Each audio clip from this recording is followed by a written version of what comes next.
Okay, we're live.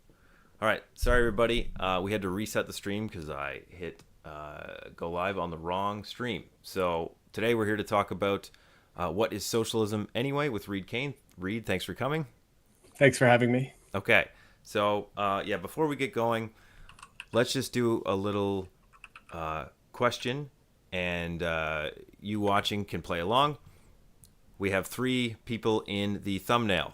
It's a bit provocative here. I put Hitler, Obama, and Raul Castro. Castro all either associate themselves with socialism or have at one point, or they've been called socialists. So take a minute to think what we think Reid Kane will say is or isn't socialism, either all three or none, or maybe a mix. And take your guess, and then Reid, what do you think? Uh, are these three socialists or are they not? What's the answer? So I'll have to be a bit difficult and say all of the above and none of the above. But I know that's a bit cheap. I don't want to just give you a cheap answer. So the real answer is none. But the first answer is important, even though it's a bit of a sleight of hand in a way. But I can explain more about that as we Right. go on. So to get into to the why they, in a sense, they might be, we'll be going through the chapter 3 of the manifesto where Marx talks about the types of socialism around at the time, and then we'll see if there's any corollaries between those the types he outlines and what we see today, or maybe what we saw in the 20th century, so people can get a sense of how socialism has been kind of understood from the beginning, and how it might relate to today. But yeah, to start with that, like, let's read. Why don't you let us know what are the roots of socialism? Where did it come from?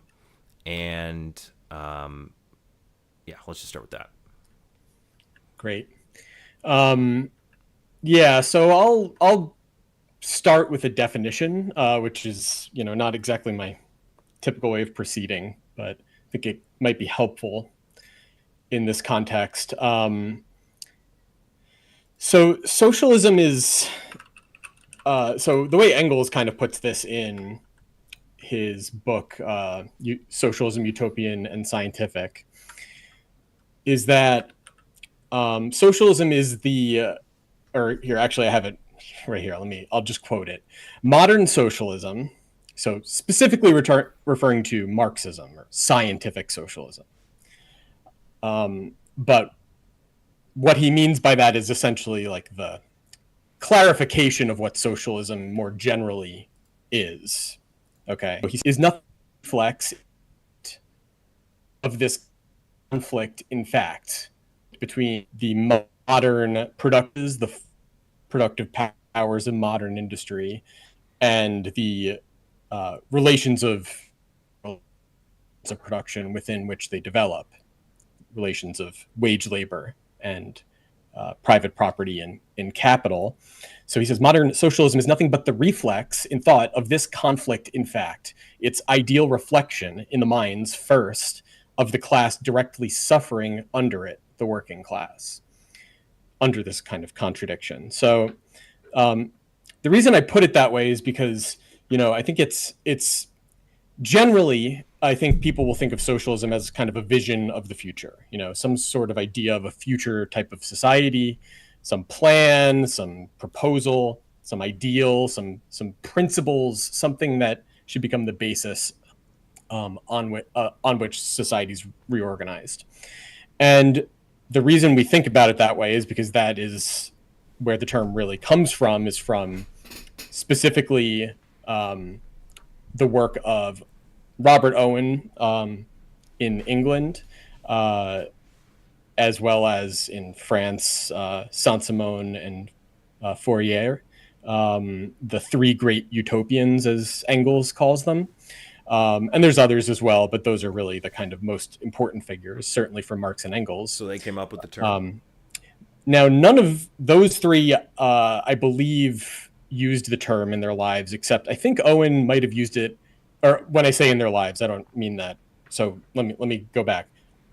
Saint-Simon and Fourier, I don't believe, used the term, or the French equivalent of the term, in their lives, though it was coined in French by a follower of Saint-Simon in the 1830s, 1832, I think. Forgetting the name. Around the same time, the term was also coined in England by a follower of Robert Owen, not Owen himself. Although I think Owen, I believe he might have used the term offhandedly in like correspondence beforehand, using it to kind of refer to what he called his system of society or his science of society. This new conception of how society is organized and develops. That's not only sort of analytical, but provides a basis for the rational reconstruction of social life. That's his idea, essentially. So reorganizing society on a rational basis. Now, Owen was a capitalist, and he was a capitalist in the very beginning of modern industrial capitalism. He was one of the sort of pioneering manufacturers of Industrial Revolution Manchester, one of the most successful. And he saw what was happening with this radical transformation of social life brought about by modern productive technique, by machine production, essentially, which most immediately confronted him, on the one hand, in the form of this immense and accelerating increase of the wealth that he and his fellow manufacturers were able to acquire by producing in this way, as opposed to the older methods. And on the other hand, the unbelievable degradation to which it was subjecting the working class, not only in the factories, but those, in a sense, even in an even more pronounced way, those who couldn't find employment but were seeking it. And of course, that degradation just weighed down the general level of the general standard of living for all of them, hanging over the heads of the employed workers as the sort of stick to beat them into submission when they didn't want to obey. So that was what he was confronting, and so he's looking at it like a capitalist. He's essentially saying, if we're imposing these new forms of production, new forms of social life on society, why are we doing that in a way that has this kind of contradictory character? Where it's like, why would we be producing immense wealth and like it never before has been seen? And on the other hand, there's this sudden radical undermining of the life of the people actually producing it. That was his perspective. So he had a number of so he started promoting these ideas at a time when the working class was not sort of yet formed into an active, organized force of any kind for its own sake. It was, to the extent that it was a kind of active, politically active mass, it was a base of support for the radicals, the radical liberals who were championing universal suffrage. So it's pretty obvious why, these working men would be interested in that. It's certainly confronting these circumstances. So that's the kind of milieu that Owen's speaking to, and as he's promoting his ideas, a number of people, and similar things are happening in France, although France is a bit behind the curve, so I'll leave that aside. It's a bit more complicated of a story, but Owen is preaching his ideas to anyone who will listen, primarily to the educated classes and the wealthy classes. But, his ideas are getting out there, and they're finding interest among working men, as well as among other intellectually oriented figures who are likewise interested in promoting the interests of the workers, but who don't necessarily agree with Owen on everything. Owen had a very paternalistic, certainly early on, had a very paternalistic kind of idea of the wealthy and educated have to use their education and their wealth to benefit the workers, to help them develop into kind of complete human beings instead of allowing them to be turned into ruins of human beings. And, so that's not a bad idea necessarily, but it's not exactly, it's sort of, the workers remain in a sort of helpless state where someone has to do something for them. And that would have been fine if that had worked, but Owen couldn't convince the people with the means to do it to actually commit to the sort of thing that he was advocating, namely that the wealthy essentially give up some of their wealth to the creation of essentially communities, kind of planned communities of people employing themselves collectively as a community through the combination of agriculture and industry on a small scale, but specifically doing this as a means of absorbing all of that labor that couldn't find employment. So the idea is, what do we do about all the unemployed workers? What do we do? That was the social question, is what it was called at the time. What do we do about this? Well, we can put them to work for themselves, and then they will free themselves from this condition through that process. So that was his initial idea. That's not quite what is meant by socialism yet, but it's sort of moving in that direction. Mm-hmm. So the other people in England that kind of take up his ideas critically and don't want to do it in this sort of top-down way, but are more interested in what the workers can do for themselves by uniting amongst themselves in their own interests, in the form of, for example, like cooperative factories was an innovation of this, and cooperative stores of this period. And also trade unions in the modern sense emerge around the same time, with a different basis, but there's some overlap, and Owen is involved for a short time in some of that. But basically, the term socialism is coined by one of these men, William Thompson, who's a critical follower of Owen. Basically develops this conception of cooperative economics, a cooperative conception of political economy, and so he coins the term socialism as essentially the name for his school of thought and others in his milieu in the cooperative movement, the working class movement, that wanted to follow Owen's lead in some respects, but with the initiative of the workers as the driving force, as opposed to this sort of top-down sort of thing. So this sounds a lot like Richard Wolff socialism. Well, it certainly comes through to the present, in a variety of forms. And so this is one form, like Wolff's idea of cooperatives. Now, this is a very primitive notion of socialism from a Marxist standpoint. It's still not quite scientific socialism, but, the thing about that is it's not as if like you're either you're either doing science or you're not. It's not like Marx and Engels were like, well, they did the wrong thing, so they're not doing science. It was more like they made scientific contributions, but they were immersed in a bunch of obfuscation, mystification, confusion, and just general like incompleteness. Like they didn't have the whole picture in front of them.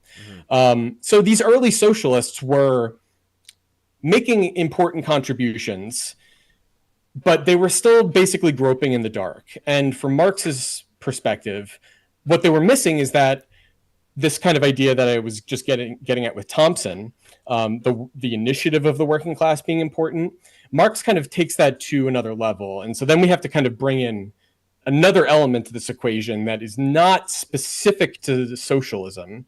It's a external factor that comes into contact with socialism. And when that happens, that's when you get what Marx and Engels understand by socialism. But before I go into that, I don't know if you have, give you a chance to, if you had anything to contribute or to ask about that. Well, yeah, so far, like in the early stages, the kind of pre-Marxian version of socialism, it sounds like, is this just a left conception of socialism? Do the right-wing versions exist at this point, or does that come later? So at this point, I don't know if the left-right framing makes a great deal of sense, just because, in a sense, and again, this is just the way Engels kind of frames it, and just to dip our toes into the French question at the same time. So at the same time as the Industrial Revolution in England, the French Revolution is happening in France. And there's a great deal of sympathy on the part of the working class for the French revolutionaries, and to a more limited extent amongst the kind of bourgeois radical liberals. They're more critical, but sympathetic to at least up to a point. But England itself is not, the bourgeoisie is not in power, certainly not the modern bourgeoisie, the industrial bourgeoisie, and certainly not the more radical, progressive, revolutionary elements of the industrial bourgeoisie. They're not in power yet. Who's in power is still essentially the bourgeoisified aristocracy, as well as the sort of aristocratic elements of the bourgeoisie. So like the wealthy landowners who are using their land profitably as opposed to in the old-fashioned kind of feudalistic way, and the money owners who are able to profit not from industry but from trade and money lending, commercial capitalists, old pre-modern capitalists. So and they have a progressive element to them to an extent, although that you could say is kind of exhausted in the mid 18th century. And so then the American Revolution comes out of that, out of the frustration with the limitations of that political leadership. That's the kind of next wave of the bourgeois revolution. And that continues into the French Revolution. And so the French Revolution obviously is a bit of a debacle in some ways. And it's, I don't want to get into the full details, but I'll just say, when it comes to something like the Reign of Terror, for example, Marx and Engels' perspective on that was essentially that the French revolutionaries were forced into an insoluble position where they couldn't resolve the crisis that was thrust upon them by the war that England was inflicting on the revolution, trying to suppress it.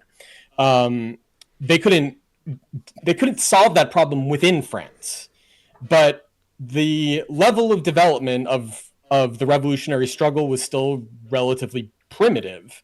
And so all that could really happen was that the effect of the war internally was a kind of fruitless lashing out against the impotence of the revolution to confront it. Mm-hmm. So in a sense, the extremes of Jacobinism are a kind of flailing in the face of the doom of England's power in the world market and in its military force. You know, it's not just its own, but its ability to marshal all the forces of European reaction against the French Revolution by the power of the purse, the power of its commercial power, its economic power. So Saint-Simon is a French revolutionary. He participates in the French Revolution. He actually fought in the American Revolution as well. He fought in the army alongside Lafayette. I think he fought under George Washington at one point.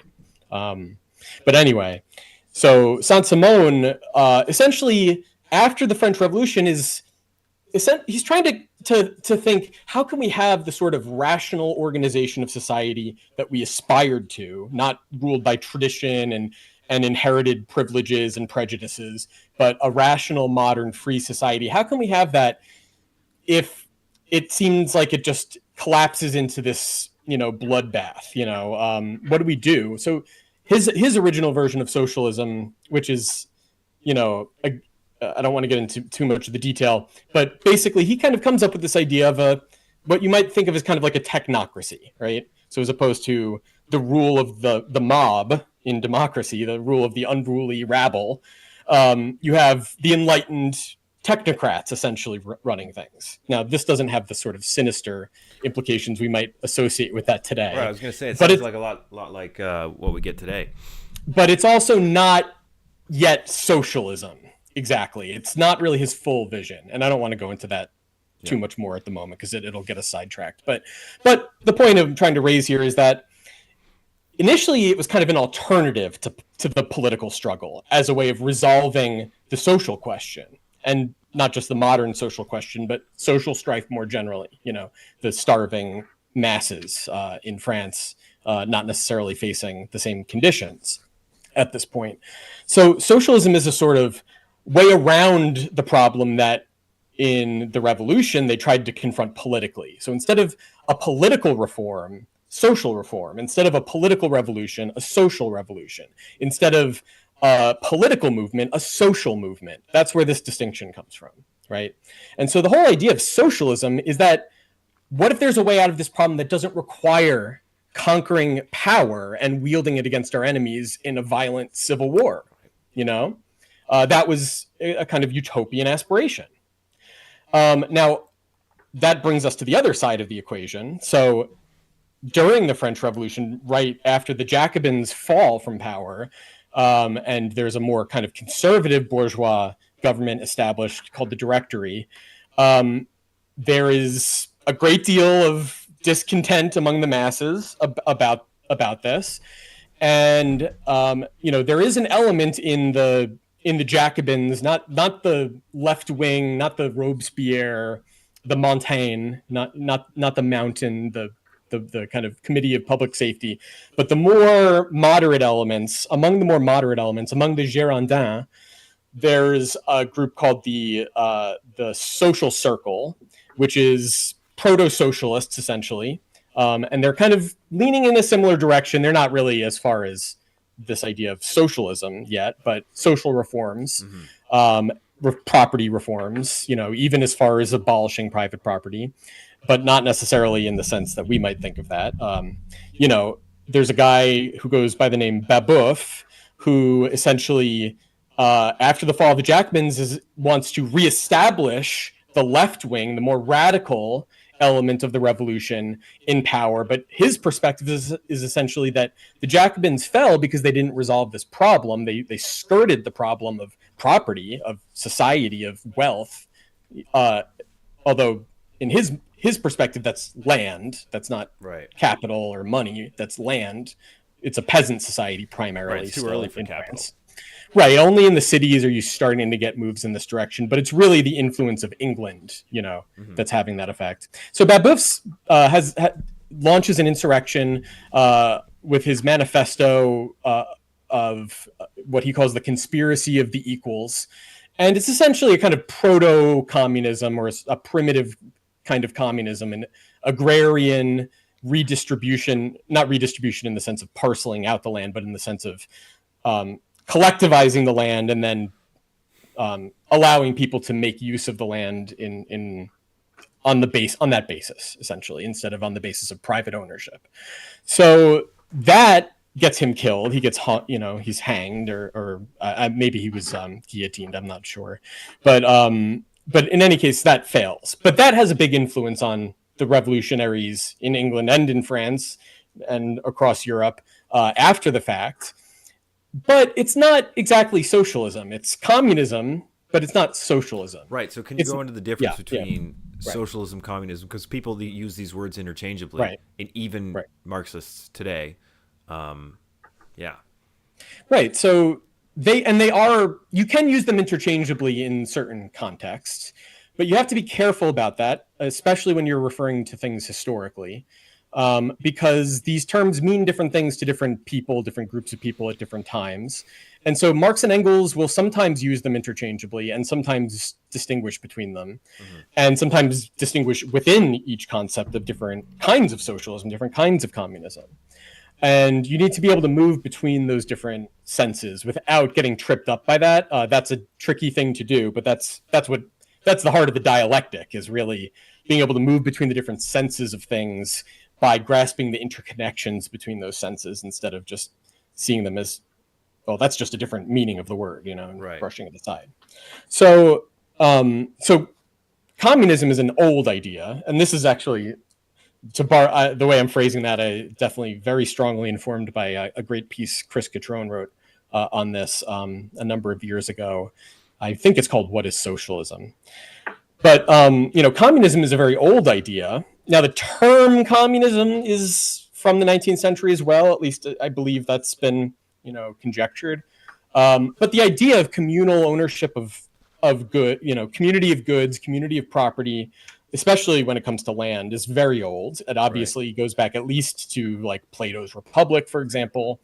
But there's really always been this ideal, or this vision, this kind of haunting memory of a time before the rule of man over man, when people live together in harmony, like the Saturnalian golden age of Hesiod, this sort of this age before before the fall of man, essentially like a kind of Garden of Eden type of conception, Yeah. but not just two people. There were more than two people in the sort of Greek world. No women though; it's only men. No women. The women are But before classes, before property, right? Before exactly. societies. Exactly. So there's always been this nostalgia in various forms throughout the history of civilization to return to that, specifically among the lower classes. And, I'll try to make this, trying not to go off too far off track here. But Christianity, for example, from the very beginning, and Engels writes about this at some length, has that element within it of this sort of communistic nostalgia, and in that sense, it's, if you want to use modern terminology, a bit anachronistically, there's a kind of romanticism about a lost past, when the world was beautiful and complete and meaningful. This nostalgia that like looks at the ruin and envisions what it once was, and reactionary. There is this sort of reactionary impulse to turn back the clock, in a sense, to undo history, to go back to the natural state of human beings. And so then that obviously chimes with a kind of core idea in the bourgeois revolutionary tradition, which is the state of nature, the state of nature before property, which for Thomas Hobbes, the materialist reactionary, the state of nature was the war of all against all. For Locke, the bourgeois revolutionary, the state of nature was the free cooperation of men who owned the world in common because it was given to them as a gift by God, or, if you prefer naturalism, Locke says, because it's in the nature of what we are to relate to nature as our means of existence. And so we have an intrinsic right by the nature of what we are to appropriate our means of life from nature. So he does this great thing, Locke does this great thing in his second treatise, where it's like, the world is common property, and you can prove that whether it's in your Bible or through the use of your reason. Now, of course, it doesn't remain common property. It is divided up into private property. And that's, I won't go into the whole story there, but basically the idea of the bourgeois revolutionary tradition is that this common property is not lost, but and I mean in the bourgeois revolutionary tradition when it was really revolutionary. So in the 17th, 18th century, especially, a little bit into the 19th century, but it goes off the rails pretty quickly, which is that private property is not really opposed to common property. It can become opposed, right? But it's not really opposed. It is an expression. It is a form in which we organize our cooperative ownership of our common wealth, of the wealth of nature. And we don't do it in a top-down manner. We do it through this kind of free association where people just make use of things, and those that are able to do so in the most beneficial way are able to not only enrich themselves, but provide others with opportunities to enrich themselves they wouldn't have had before.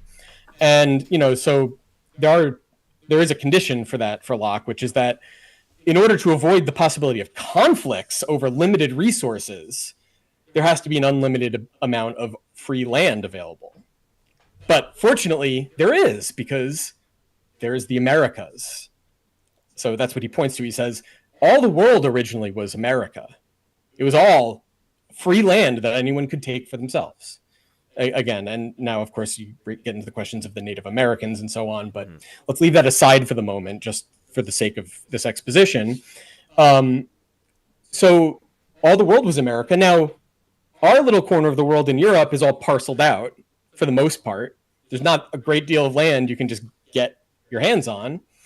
but there is still land to be had. And even in the land that's owned by others, it's not as if it's just being consumed by them. There's opportunities for others to enrich themselves and so on. So, okay, I don't want to go too far off track, but the whole point of this is basically to say there's kind of even a kernel of communism in the bourgeois revolutionary tradition. It's just a question of how is this form of private property of the laborers in their products of their labor, as opposed to the property of the conquerors in the property that they have taken by force from others, which is the previous form of property before bourgeois private property.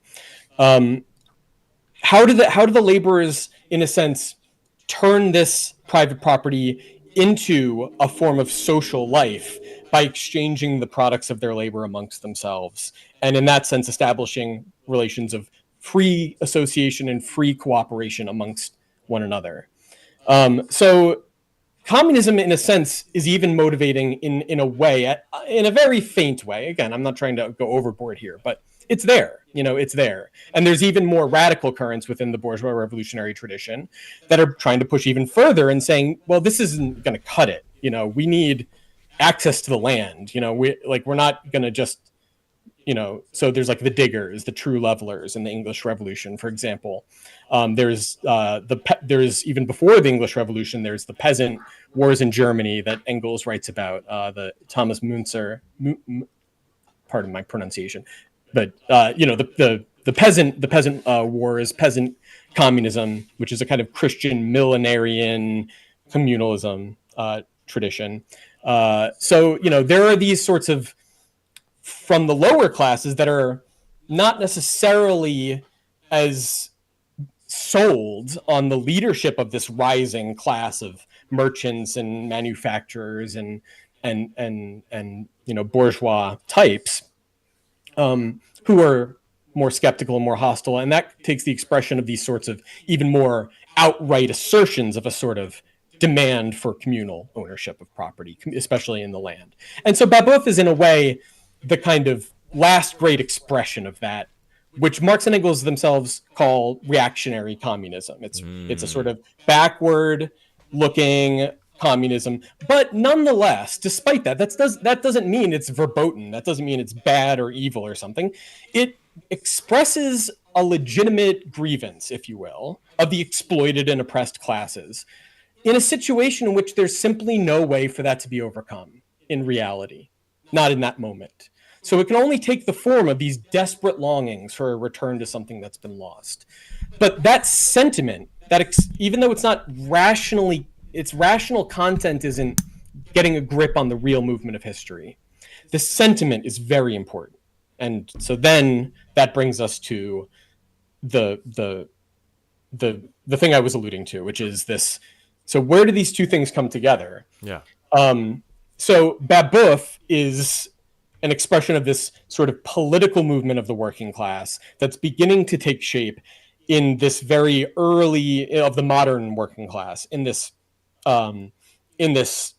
period of sort of gestation. Not so much in what he did and what he was thinking himself, but what he came to represent after the fact. When his friend Buonarroti went around Europe spreading the story of what happened, of the conspiracy of equals amongst the radicals and revolutionary elements in Europe. So another expression of this, but in a sense an even more developed expression of it, was in England. So in France, you have the communists and you have the socialists. You have the Babouvists and you have the Saint-Simonists and the Fourierists.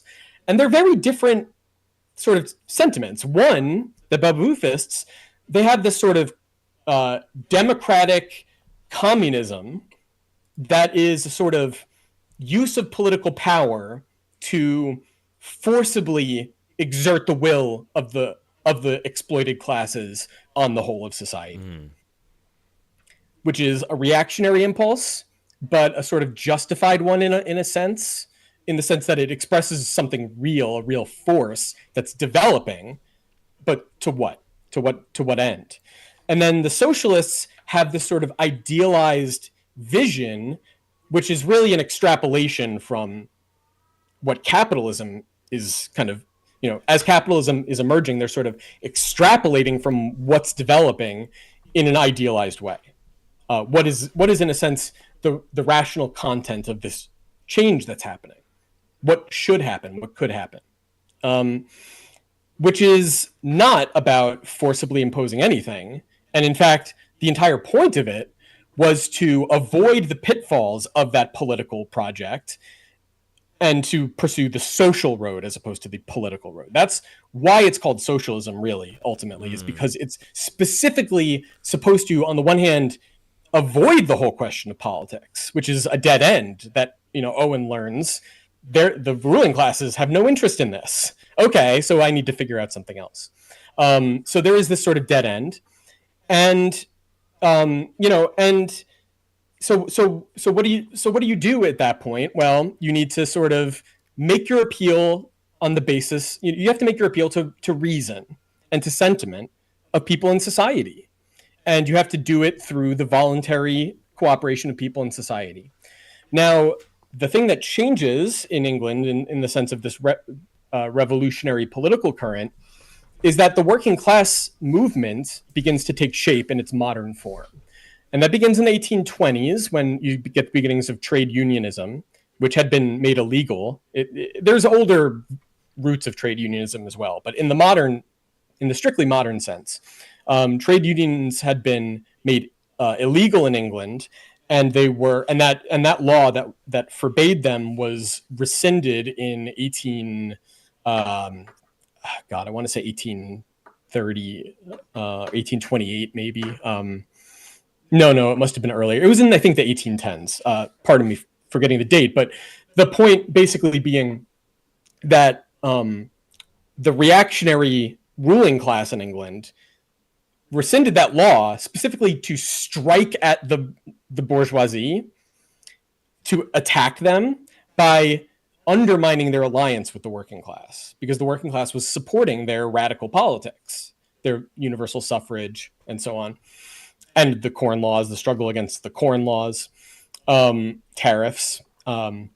So, there is this sort of alliance. And then the idea is, well, we know that the workers are hate what's happening in terms of this, rise of modern industry. They're unable to become, artisans and free peasant farmers and so on. So let's give them a weapon to use and they can fight each other, So there's this idea that the ruling class, in its internecine struggles amongst itself, ends up throwing kind of an advantage to the working class that undermines the alliance of this revolutionary party, that is this sort of bourgeois revolutionary party. And so you get the development of the trade union struggle, but that comes to grief. It doesn't end up advancing very far before it is suppressed. And you also have the cooperative movement, but that's not very militant, and it's decidedly not militant. In fact, that's kind of the point. So then in the 1830s, when the liberals, so then in 1832, there is the Reform Bill is passed, which is the reform. It's a democratic reform that had been, it's supposed to meet the demands of this radical movement for suffrage, but it doesn't end up going all the way to granting universal suffrage to the working class. It doesn't grant, it doesn't eliminate the property qualifications. I think it even further entrenches property qualifications in some ways, but it does give political power to the bourgeoisie. So that completely divides that revolutionary movement. And so that's when you get the working class movement forming its own political struggle, which is Chartism. And that's the struggle for the workers to have their own suffrage, to be able to elect their own candidates to parliament, and ultimately to be able to take political power into their own hands. So it's a more moderate trajectory than the Babeuf example. But Engels nonetheless points to it and says, look, you have these two elements. You have the socialists and you have the Chartists in England. And the Chartists are more radical, but they're more backward theoretically. And the socialists are more theoretically advanced, but they're more politically backward. And it would only be in uniting these two that you would actually get the next step forward. And what that would be the reproduction of French communism in the English manner, is the phrase that Engels uses. So Babeuf is the primitive reactionary expression of it. But what Engels is looking towards is just that, is a working class socialist movement that's using the political struggle to advance the cause for socialism. Okay, now I'll end this tirade, but one quick last summarizing point is that the term communism becomes associated with Owen in particular because Owen advocates communal ownership of property. But a lot of his followers are not willing to go that far, and they want to retain private property, but specifically from the standpoint of the working class, or you might say the petty bourgeois, the middle class, the working elements of the middle class, so to speak, right? Like the elements that are falling into the proletariat. They don't want to lose their private property. Right. So they don't necessarily like the demand to abolish private property. Whereas Owen's a capitalist. He doesn't even, capitalists' private property is not real to them. Not even back then. They may talk about it ideologically, but in reality, everything is their property. Yeah. As a class, not as individuals, but as a class, they collectively own everything, including all of us.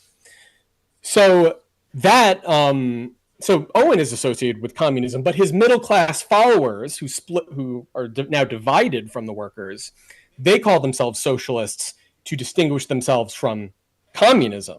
At the same time, that elements of this communism, Owen's communism, are being taken up by the more radical elements of the working class political movement, the left wing of the Chartists. And so now they're calling themselves communists. And a similar thing to that is happening on the continent in the German and French movements, where the more radical working class elements are calling themselves communists because of Babeuf. So that's why Marx and Engels say, and they say this in one of the prefaces to the manifesto, they say, we called ourselves communists at the time because that was what the workers were calling themselves. And the middle class were calling themselves socialists. But at the end of the day, it's really about these two things coming together. It's not about one versus the other. But then you get into the question of all the different kinds of socialism and communism. So that's So let's get into where that starts, where you start seeing feudal socialism, clerical socialism, what these mean. Are there any corollaries to how some people think today? Petty bourgeois socialism, true German socialism. Right. So this is a very important point that is very, very poorly understood amongst socialists, unfortunately. So I'm glad we're talking about it. I'll start by saying, pardon me, I think it was maybe in that same preface to the manifesto I just mentioned, that Marx or I think it was actually the first one after Marx had passed away, whichever it was. In one of the prefaces, they mention, or they kind of qualify the manifesto by saying, there are certain things in this text that if we were writing it today, we would have put them differently, right? But for the most part, this stands up. But it's nonetheless more of a historical document at this point, and so we're not going to change those things. Right. The way that, for example, he edits like Wage, Labor, and Capital to have the more up-to-date terminology from Marx's more advanced economic work. So one of the things they point to in that regard is this kind of typology of the various currents of socialist literature at the time, which is the third chapter of the manifesto. And so this chapter, I read something recently. I wish I lost the reference and I can't find it. I have been trying to find it since. I'm pretty sure it was in Hal Draper, I think it was in one of the volumes of his big study on Marx, like Karl Marx's Theory of Revolution, but it was either there or somewhere else. Where he basically says this section of the manifesto was regarded subsequently as the kind of historical section in the sense that it was outdated, and it was because of Yeah. When you read the manifesto, Yeah. like let's say someone points to you to read the book as you're 15 years old, you can get through the first two chapters and you're like, okay, I kind of get it, like I see the parallels, but like then you get to the third chapter and you're like, what is going on? I don't understand any of this. It seems very contextualized in a specific historical period, and it doesn't really speak to the reader in the same way. Right. And it's funny, another Chris Catrone anecdote, I recall him saying at some point that when he was first introduced to the Communist Manifesto, as I think when he was a teenager, that chapter in particular really stood out to him, because it had never occurred to him before that there could be such a thing as a reactionary socialist. Yes. And so once he got that in his head, that really sort of changed the way he thought about Marxism, and the rest is history. And I've also, had a similar relationship to that chapter as well. But the point I was getting at was, so I read this passage, I think in Hal Draper, that was essentially saying, this section was regarded as like outdated, as a kind of curiosity. It's not really relevant anymore. And that may have been true in the late 19th century, for the most part. I think what Marx and Engels were really more getting at there is, on the one hand, that they were really doing an inventory of the literature that was just in circulation at the time. And on the other hand, that there were new strands of socialism that emerged subsequently that they didn't account for in there. And maybe there were some that fell by the wayside. They don't really go into a lot of detail. But so Draper makes the point, again, if this is Draper, whoever said it, that nonetheless, looking at it today, it almost has a kind of prophetic character in the way that it sort of lays out this sort of spectrum of tendencies within the idea of socialism, or associated with the idea of socialism, that have a much broader applicability as a kind of category, framework for categorizing these sorts of... Yeah, that's what it comes across as. Yeah. It's like, here's right. the taxonomy of the types of socialism right. you might encounter. So it's not so, when they're writing about, reactionary socialism, specifically like feudal and clerical socialism, they're talking about Thomas Carlyle. When they're talking about petty bourgeois socialism, they're talking about, Hodgkin. Okay, sorry, that's a hard. I don't know why I can't say that name. Mm-hmm. Thank you. When they're talking about the true socialists, they're talking about Carl Grun. When they're talking about bourgeois socialists, they're talking about the bourgeois radicals that are making appeals to the working class, in one form or another. And when they're talking about the critical utopian socialists and communists, they're not talking about Babeuf, which they say right at the front. They're saying this is not about Babeuf, and the same argument is repeated in Engels's Socialism, Utopian Scientific, where he lumps in with Babeuf under this kind of category of sort of a reactionary or backward-looking communism.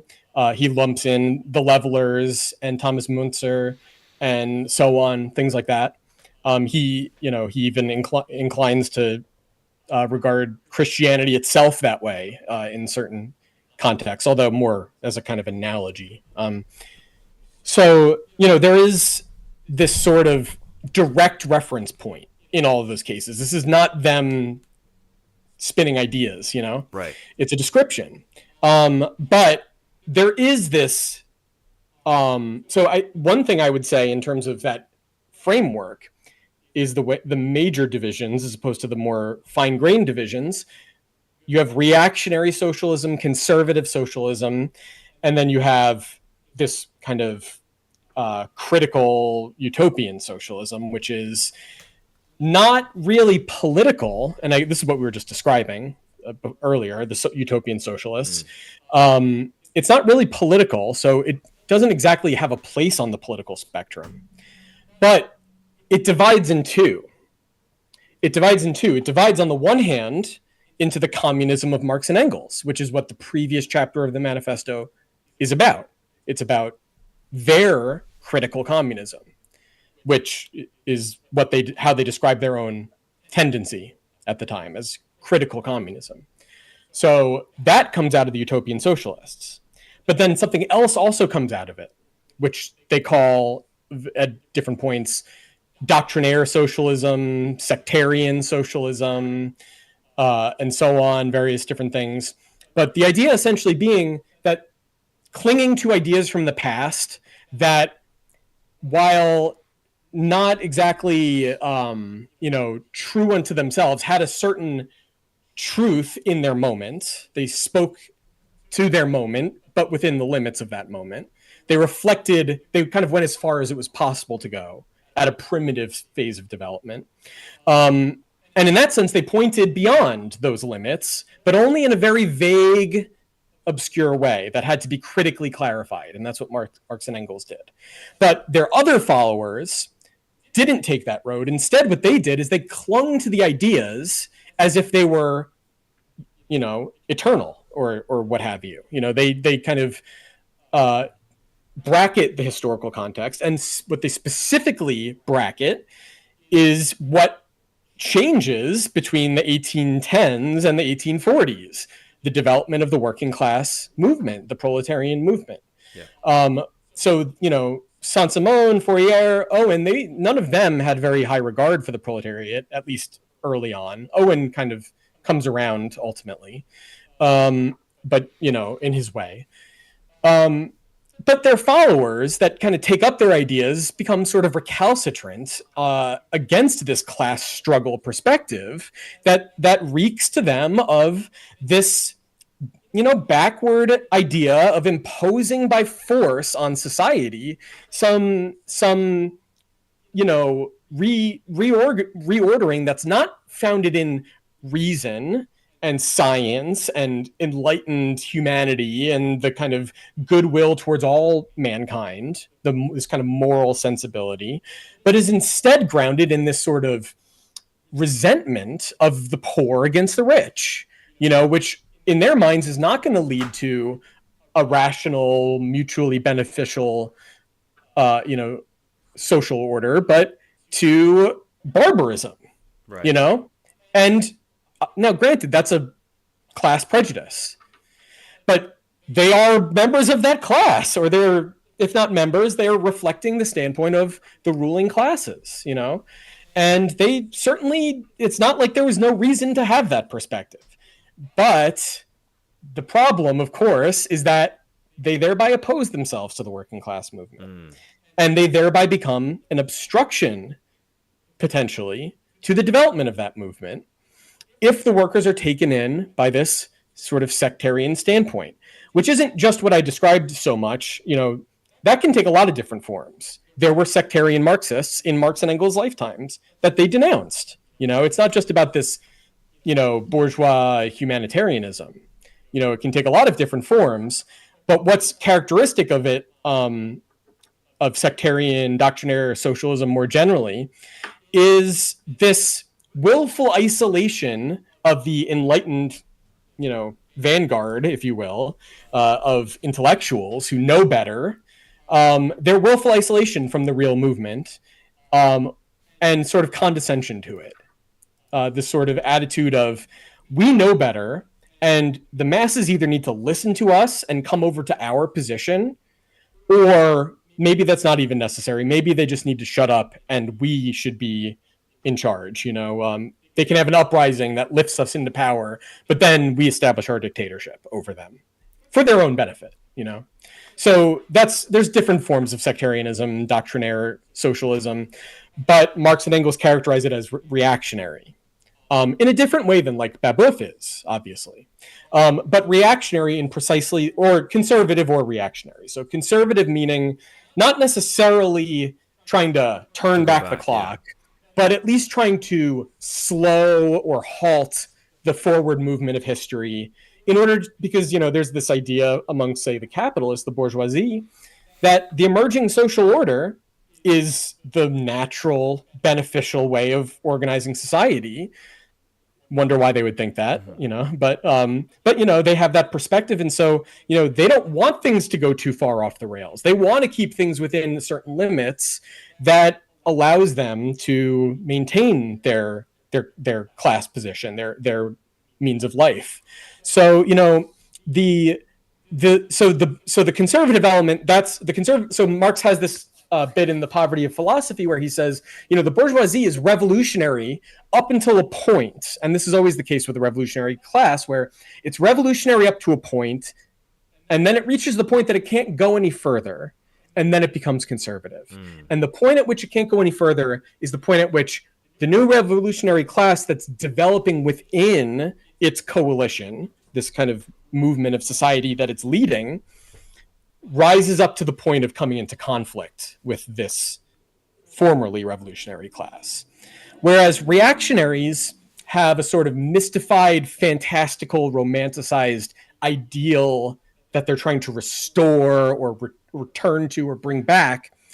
But in reality, what is it that they stand for? That's ideology. That's mystification. And certainly a lot of those stuffy old, aristocrats and clerics believe it, certainly. But what is it really in essence? There's one of the great reactionaries of modern history, Joseph de Maistre, has this kind of nice little phrase where he says, what is the counter-revolution? The counter-revolution is not the revolution in the other direction. It's not a revolution going backwards. It's not the opposite of a revolution in that sense. Or it's not a revolution in the opposite direction in that sense. It's the opposite of a revolution. So what does that mean? It means halting social change, freezing it in place, preserving the existing social order. And the ideas, the mystifying ideas, are essentially just a sort of reflux of confusion generated by, on the one hand, their resistance to this change, and on the other hand, when they have the upper hand, by the resistance of society to their conservative effect. This conservative effect frustrates society. It prevents society from further developing on its own basis. And so you have to be able to sort of sell that through these ideas that glorify the irrational sort of this sort of like irrational result, which is trying to freeze history in place. Whereas the conservatives per se can vary, and obviously the conservatives and reactionaries enter into coalition. They can come to blows, but the conservatives can go under the wing of the reactionaries or vice versa. But the conservatives are not, like, capitalists don't want to halt progress. They just want it to happen on their terms, So they're not opposed to progress per se.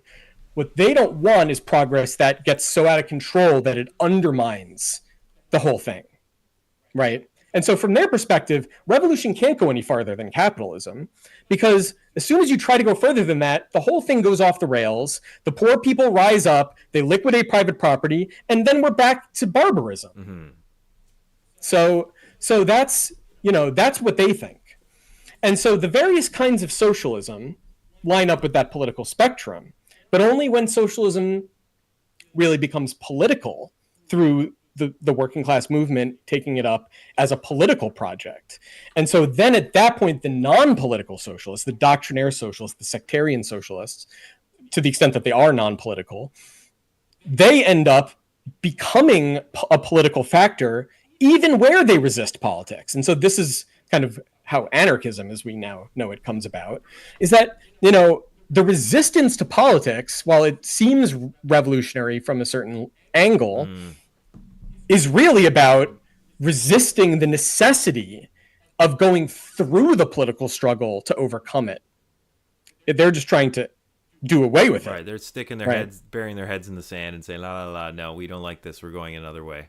Right. So the point would basically be utopian socialism, when it first emerges, is an inevitable and kind of necessary expression, a kind of precursor of what's to come, just like the reactionary communism is. But once a certain point is crossed, and that point is, I mean, you can throw some dates out there, but roughly in the 1830s, 1820s, 1830s, once that point is crossed, then that itself becomes a reactionary standpoint, because the political struggle becomes unavoidable. You're in it regardless of what your standpoint on it is. And so then the question is, what aspect, what element of society are you giving expression to in the ideas that you are propagating, or that you flock to as ideas representing your interests? I have a little bit more to say about that, but I know I've been going on a little bit. So if you could, I do want to. So there is one more thing to say about this, which is that this is not just like a theoretical analysis of these phenomena, because it's based on a real process in this history as it unfolds. Of social forces, right? Of social forces. So this whole typology is laid out in the manifesto. And then obviously the manifesto is published on the eve of the revolutions of 1848. And so Marx writes two of his greatest works, reflecting on the revolution, specifically in France of 1848, during and after the fact, during its kind of crisis and collapse, and also reflecting on it retrospectively in the class struggles in France, and the 18th Brumaire of Louis Bonaparte. And in both of those, there are scenes where, so you have this, I'm not going to retrace this whole history because it'll go, but just to very briefly condense it. What you have in that revolution is you have the bourgeois Republicans leading the revolution, ostensibly. That's everyone's assumes that they're going to be elevated to power now that the monarchy, representing the financial aristocracy, the kind of reactionary section of the bourgeoisie, is out of power.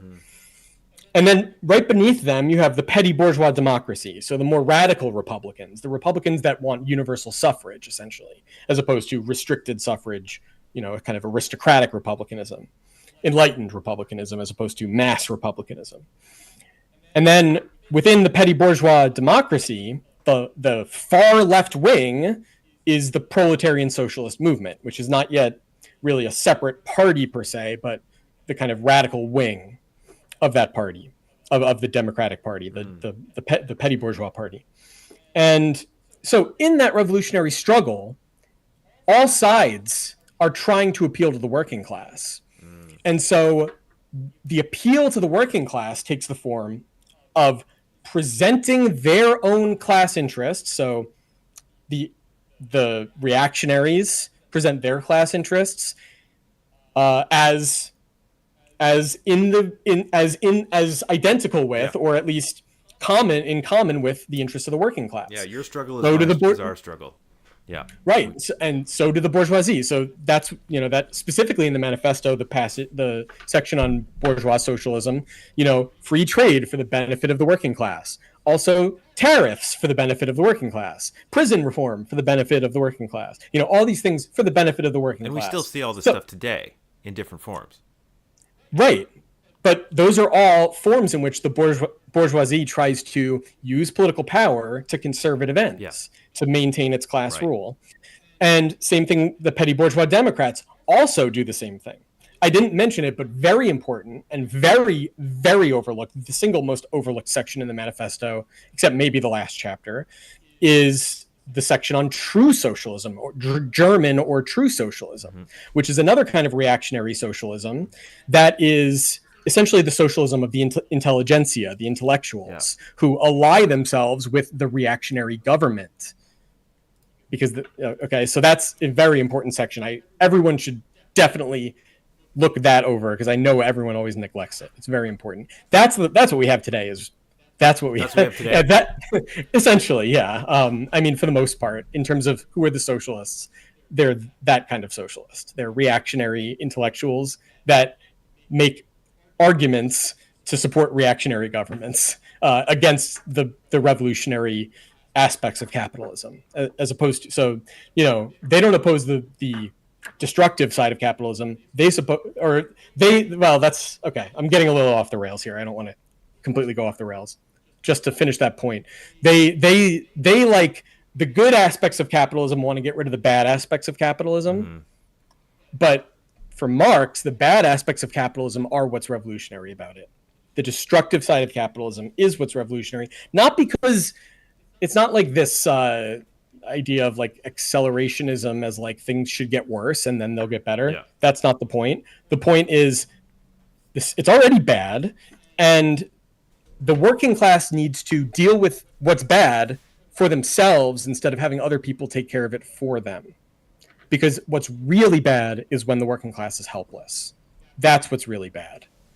Okay, so just to finish my last point, in the revolutions, everyone's appealing to the working class on the basis of their own class interests. And so all these different kinds of socialism are the different ways in which the interests of each class are being presented as the interests of the working class, or as in common. And that's not a total lie.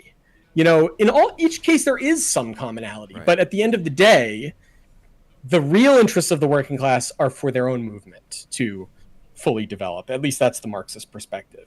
So the flip side of that, of course, is that when the working class does rise up, and or even gives an indication that it might, it frightens. So when it forms an independent party, say, it frightens all elements of the ruling classes, and even the petty bourgeoisie, potentially, into opposing them.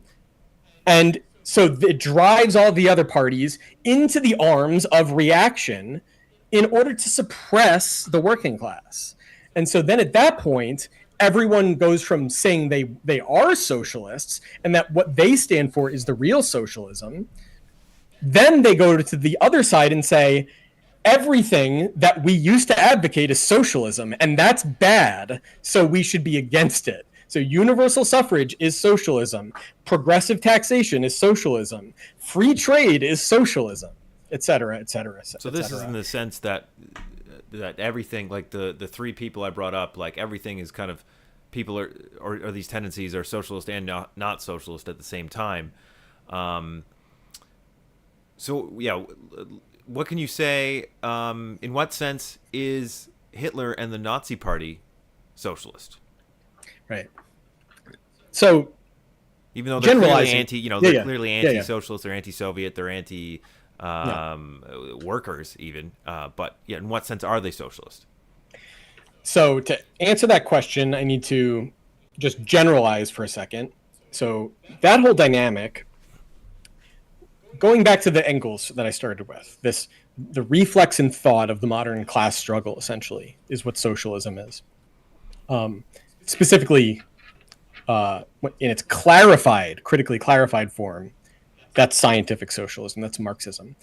But when these distinctions are obscure, confused, mystified in consciousness, that's just how socialism appears to anyone who doesn't know anything about Marxism. And that could go either way, right? That could mean socialism is good, that could mean socialism is bad. It kind of depends on the balance of class forces, whatever that means.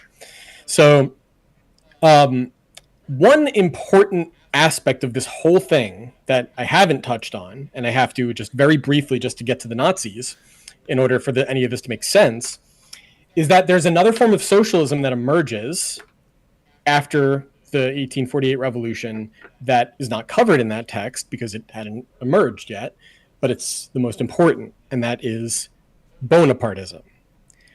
The Bonapartism referring specifically to the rule of Louis Bonaparte in the Second Republic, in the Second Republic, but especially in the Second Empire after his coup d'état.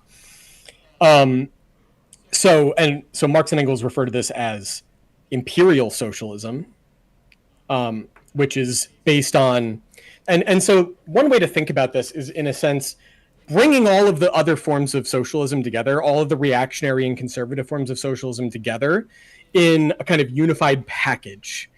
And that package is not any particular class standpoint, but the state itself as a kind of autonomous or apparently autonomous entity representing the general interests of society, but not in the sense of the bourgeois revolutionary ideal of a kind of common interests of mankind, but rather in the sense of the racket that brings all the rackets together by giving everyone a piece of the cut, skimming something off the top and giving everyone, their share. And suppressing the struggle between them. So it's not all Yeah. out warfare. No, it's not. No, it's not all out warfare, but it does mean playing all the sides against each other within limits that can be maintained without undermining the fabric of social order, So you let them skirmish a little bit. You can have some strikes, but no sympathy strikes, is like maybe an American way of thinking about this, like Taft-Hartley, right? Like you can have some union activity as long as it doesn't do anything, as long as it doesn't affect anything in a dramatic way. But really at the end of the day, what Bonapartism means is, the state comes in to contain the class struggle within manageable limits. Yep. And so that's what socialism comes to mean for, in the aftermath for the bourgeois Republicans, petty bourgeois Democrats, even elements of the working class are just like, well, is that socialism? And so calling it socialism is not just sort of polemical or something, because Louis Bonaparte was pitching himself as a socialist of some sort, as he was influenced by like the Saint-Simonists. He had members of the Saint-Simonist sect in his government. They cooked up, essentially this scheme for it's kind of like a stock exchange type thing in a way, the credit mobile, again, my pronunciation coming to bite me. But essentially it's something like the modern credit system, but in a very corrupt sort of form. And so Marx refers to that as imperial socialism, using capitalism. So when the state uses capitalism to, in a sense, maintain social order, in lieu of the development of the class struggle, that's what it means. And so the state isn't the capitalist class itself acting, because of course the capitalist class doesn't get involved in politics, generally speaking, directly. They pay people to do it for them. That's the whole thing. That's what capitalists do with everything. They hire people to do things on their behalf. And so what is the capitalist state in the modern sense, the Bonapartist state? It's the state as the representative of the capitalist class as a whole, the interests of the whole capitalist class. Whereas like the liberal Republicans, they represent the revolutionary elements of the bourgeoisie. And in that sense, they represent the kind of historical essence of the capitalist class, right, but not the whole class necessarily. There are reactionary elements of the capitalist class, and there's also other propertied classes. So that's like the Bonapartist state, and it takes many forms. There's Bismarckism afterwards. American progressivism is FDR, Teddy Roosevelt, Woodrow Wilson. Taylorism, sort of. Yeah. So all of these things are in a sense a kind of socialism, but socialism in a sort of snarky way. It's like, this is socialism. So it's not like an endorsement or something, right? It's not, and it's also not like some sort of. It's not like you analyze this and say, oh, look, it's socialism because they have this kind of property or whatever. It's a historical characterization. It's about a historical process in which socialism is the necessity of the ongoing social change as it's currently unfolding. And so what form is that expressing itself in? Is it expressing itself in a way that is like self-consciously clarified and deliberate and intentionally seeking to realize this process for the benefit of humanity? Or is it this sort of obscure, mystified resistance to that process that sometimes takes the form of declaring itself socialist and sometimes takes the form of declaring itself anti-socialist, In other words, state power as a means to the end of preserving a contradictory society that is really a phase of development that has become arrested and is unable to further progress. That's the problem. So what is Nazism? It's essentially of this sort of of phenomenon, of this kind of Bonapartist phenomenon, but in an extreme form, a form that had not existed beforehand. So obviously you have to look really at fascism, Italian fascism first, which inspired the Nazis came together out of a variety of different elements. But one element that was very influential was the Italian fascists, Mussolini, who had been a member of the left wing of the Italian Socialist Party. Now, this is an interesting point. So the left wing of the socialist movement, certainly in Italy, also in the United States, probably elsewhere as well, but I can certainly speak to those two in this case. There were elements that were pro-war when World War I broke out among the left wing. Mm-hmm. Now, they didn't stay with the party. These elements broke. So in the American Party and in the Italian Party, they broke with the party. They left the Socialist Party, and Mussolini is an example of that. Now, Mussolini breaks with the party because he essentially sees it as, maybe it's not the class struggle, but the struggle between nations that's more important. Yeah. So maybe class solidarity within the nation and struggle between nations, specifically the struggle between the proletarian nations and the imperialist nations, that's the primary struggle. That's sort of his, and I don't want to over intellectualize Mussolini because there is a lot of vulgarity to it. It's very much a kind of power grab. It's not like this enlightened idea or something, but that's the rationale for it. Mm-hmm. That's the argument. But you hear these kinds of arguments today, still. You do. And so where do these things come from? Well, in Mussolini's case and in the American case, there is a strong influence of what we would now think of as kind of progressivist or proto-progressivist ideas. Mm-hmm. Which is one element of it would be a kind of like economic determinist view of history. But there's also a kind of, I don't know, there's a lot of elements to it, but that's one element of it anyway. So that's not necessary though, because the real point is that this is ideology. It doesn't really matter what they think about what they're doing. What matters ultimately is what they're doing and the kind of forces that are driving them to do it in society. Mm. And the ideas are important, but only to the extent that they express those dynamics. They're not like important in and of themselves. That's the whole point of materialism, right? As opposed to idealism. So what about the Nazis? Well, they bring in some other elements to that same kind of equation that I just described. Namely, of course, anti-Semitism, which also has a venerable socialist history, and being sardonic. Okay, don't mistake me. Mm-hmm. But August Bebel famously referred to anti-Semitism as the socialism of fools. And that wasn't like just some offhanded expression. There were roots of what we would now think of as modern anti-Semitism in the socialist movement, especially in Proudhon. Not only Proudhon, but he's very influential. Proudhon's ideas actually are a very important element in the kind of intellectual world that the various kinds of fascism come out of. But that's a story for another time. But basically the idea is, we could all kind of extrapolate from what I've just said probably to what the idea is, right? The financial aristocracy is holding back the revolution. And who is the financial aristocracy? Oh, well, There's a lot of Jewish people, So, it's the idea that essentially, who are the bad guys that are holding back the revolution? It's these interlopers that aren't really part of the nation, that have all the wealth, etc. I don't have to rehearse this too much. And of course, then there's also older forms of anti-Semitism that are also related to this in earlier forms, like resentment at usurers, moneylenders, and so on. But really, Nazism is a modern phenomenon. It's not ancient, and it's not medieval anti-Semitism come back. It's a modern phenomenon. So one element of it is that anti-Semitic element. Obviously, there's the nationalist element to it, and there's various mysticism, strains of mysticism, whatever. There's all kinds of garbage in there.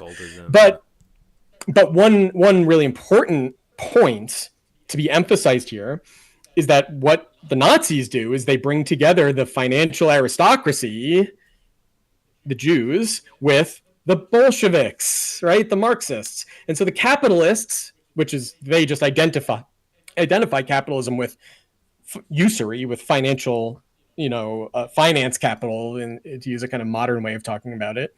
They identify these things. So they identify communism and capitalism are the same thing. It's just the Jews trying to control the world. Yeah. And, they may have different ways of talking about it, but it's the same thing at the end of the day. Now, that's obviously extremely vulgar, extremely crude, and not to mention kind of reprehensible. But, but there is a point to it, not in the sense that to its credit, but in a sense against it. They unintentionally reveal something in that formulation, which is that capitalism is necessarily driving towards communism. Right. But they're resisting it, reacting against it in a reactionary way. So, one way of describing what fascism is, or specifically Nazism in this case, is the petty bourgeois run amok, might be a phrase people have heard before. The idea that the petty bourgeoisie is so disoriented and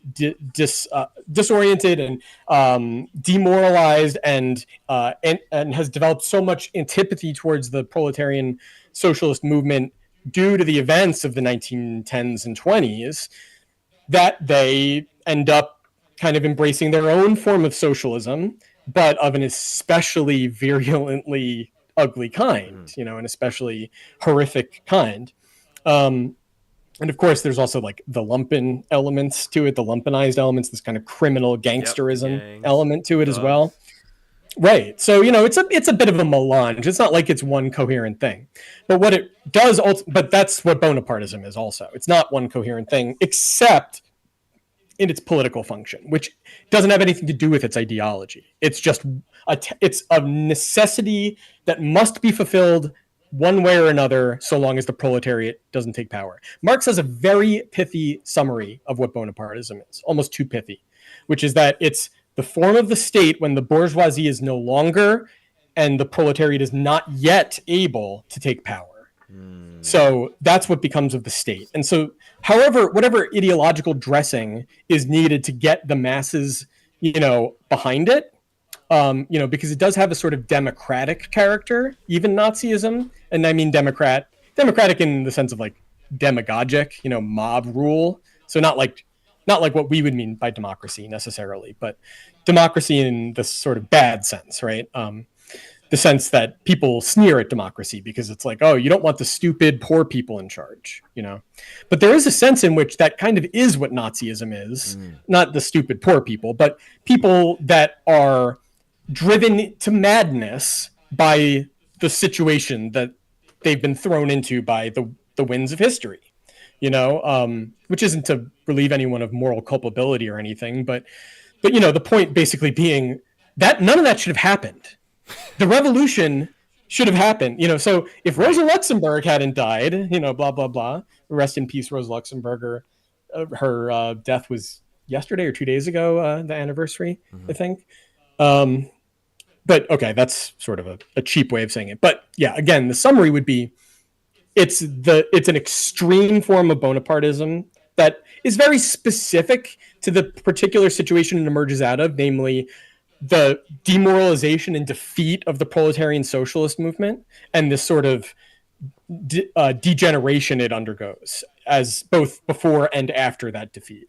So now that phenomenon, fascism, Nazism, is also paralleled by other similar phenomena, similar in some respects at least, that emerge around the same time. This was something that was noted by many, many people and from many different perspectives throughout the 20th century, but especially around that time. So, you could make a triangle of there's fascism, there's Stalinism or Soviet communism, and there's FDR, there's progressivism, and also you could throw in European social democracy in there as well, even though they're not, it's not really social democracy anymore. It's really kind of FDR style progressivism in social democratic clothing. And it can go further than it went in the US because of various reasons. But so these three forms of statism sort of, or Bonapartism, if you will, are, they're kind of similar in some respects, each to each other, or each two could be compared in different ways. But the point is, if the proletariat isn't able to take power in the world, over world capitalism, it's going to be something like this, and the particular form that it takes is going to depend on how it comes about. So the extreme and extremely ugly form that emerged in that conjuncture was because of the extreme ugliness of what actually happened, But if you don't understand that history, you have no frame of reference for that. So, but all three essentially they're serving the same function. They might have similar functions or related functions, right. Not exactly the same, but right. yeah, Okay, it's similar. Yeah. They're stabilizing the social order after it was coming apart, at the seams, this massive crisis that really is like a crisis from 1914 all the way to 1947 or so, it's like at least, you could even go, yeah, it's kind of one continuous process. The wars, the not just the world wars, but all the other wars and revolutions that were defeated, counter revolutions, of course, the Depression, etc. Yeah. And so my thumbnail was actually even better than I thought, because really I had all three represented there on the triangle. We have Hitler, we have with fascism, we have Obama kind of representing the FDR, social democracy, although you might be able to find better examples, representatives. Point and taken. Raul Castro for the Stalinist version of Bonapartism. And yeah, and in general, like, these are the three, Hitler, Obama, and Raul Castro kind of represent the three types of socialism that most people think of when they think of socialism. Most people think of, I mentioned Glenn Greenwald to you, I think maybe a while back, and how I wanted to bring this up because Glenn, in an interview, said that to him, Steve Bannon, Tucker Carlson, and 2016 Donald Trump were socialists to him, and this Doug Lane ended up having Glenn to talk about this. Yeah. Mm-hmm. And, I remember that. That was To quote him, he says, Glenn said, "I think the vision is, you have this kind of right-wing populism, which is really socialism, that says we should close our borders, not allow unconstrained immigration, and then take better care of our own working class people, and not allow this kind of transnational, global, corporatist elite to take everything for themselves under the guise of neoliberalism." So, I mean, this isn't fascism, but they've got it. You can see the themes. The European Jewry banksters and financiers. Whereas in today's time, we're talking about, these same people are talking about the World Economic Forum in the same way. Yeah. Even though at the end of the day, the World Economic Forum is really, they're just capitalists doing capitalism, trying to manage it in this with a veneer of I don't know, socialism and stakeholder capitalism. There's a lot of kind of crazed, delusional ideologues in there too. It's not just money making capitalists; it's also the hired idea guys, as well. So 100%. So it's just a quick point. Let you get back to that, but in that bourgeois socialism, conservative socialism category, there's two sides. There's the sort of practical bourgeois, the acting capitalists that want like small government, reform of the administrative apparatus, free trade, or tariffs, depending on what country you're in. And then there's the kind of philanthropic, bleeding heart, idealistic ideologues of the capitalists who are sort of not political, but want a sort of non-political solution by political means or something, Right. Like, yeah, and they're the ones who are you're seeing right now flip from Democrat to Republican. Like, they're all lining up behind Trump right now. But they are. It's kind of shocking in a way. I was expecting that, but not even to the extent that it seems to be happening. So, yeah, but and then the other way, you're right. It is funny. It is rather shocking how brazen they are with just flip flopping like that. Bezos in particular.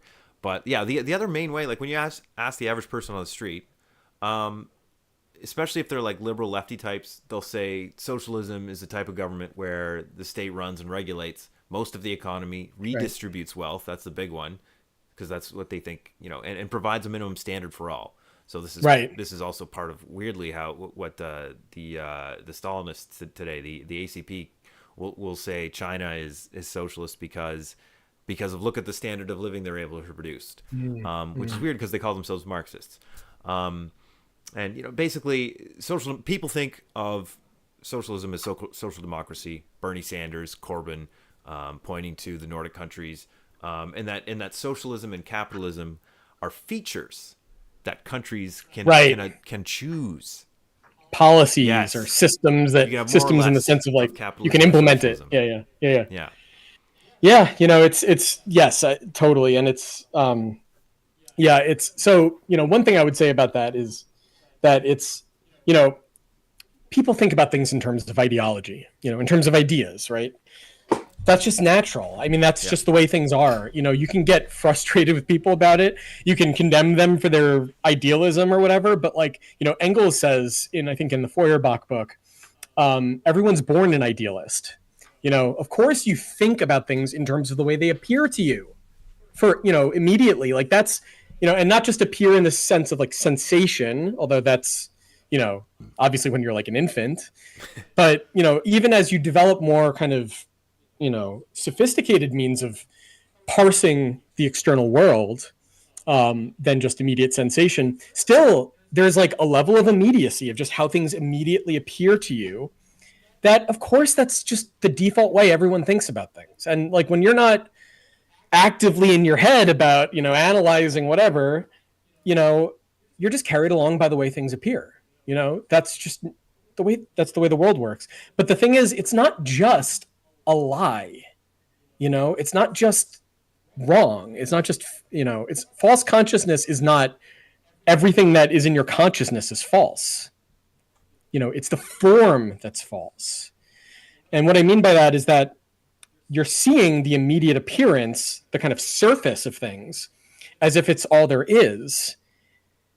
But there's something underneath it that makes it what it is. There's a depth to it that you don't see at first glance. You have to kind of zoom in. You have to go inside of the phenomenon to see what's actually at work beneath the surface, to see what's moving it from within. Because if you look at it from without, you might get like my dog over here, like you see him moving around and you could say, oh, he's moving his legs or, whatever. And that's true. But what's really happening is like there's neurons firing in his brain that are sending signals to muscles that are contracting tissues that are causing tendons to, it's like a whole apparatus.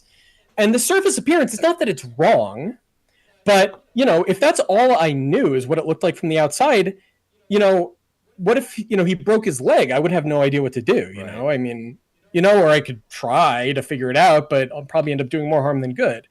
It takes like millennia of trial and error to, figure that stuff out, in a really serious way. So, obviously people are going to be kind of preoccupied with the way things immediately appear. And you sound like a jackass if you say to them, well, you need to look beneath the appearances, depending on how you come at it, you don't want to like sound like you don't want to like condescend to people or something. You want to talk to them on their level, not to stay at that level, but to help them go a little bit deeper, to keep urging them to go a little bit deeper. And you do that by like seeing where they're already inclined to do that. Where are they already kind of pushing? Where are they pushing at the appearances a little bit?